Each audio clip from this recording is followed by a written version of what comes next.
I was talking to an Uber driver because one of the many rides I took in Austin that day was with a regular driver, and he was talking about how there's at certain intersections in the city of Austin, Texas, there's certain sensors that you have to drive over and trip just the right way to get the light to change.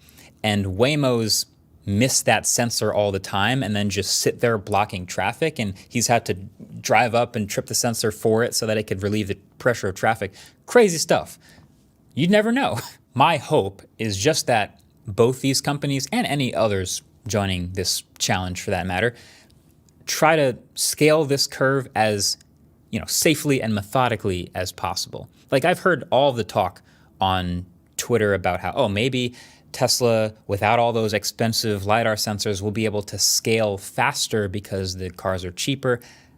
Maybe, but if it comes at the expense of any safety, doesn't matter. It won't matter. Like, if you can imagine, if there's even one bad incident or if someone gets hurt, you can see the headlines coming from a mile away, how far that sets them back. So it's easy to make fun of, but the geofenced areas and the safety drivers are actually a good thing. And I don't think either of these companies should be in any particular rush to be the first to drop these training wheels, but they're also businesses that are in competition with each other. So on the upside, both of these technologies are clearly pretty amazing. You can tell just by asking someone who grew up more than about 40 years ago what they think about self-driving cars and how they actually work.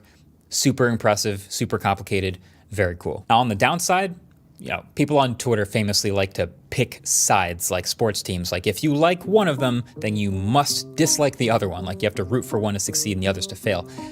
I kind of think RoboTaxi versus Waymo Twitter is worse than iPhone versus Android ever was. But look at where we are now. iPhone and Android, they compete, but they also kind of coexist and push each other to be better constantly. And I don't think that's such a bad future here either. Thanks for watching. Catch you guys in the next one.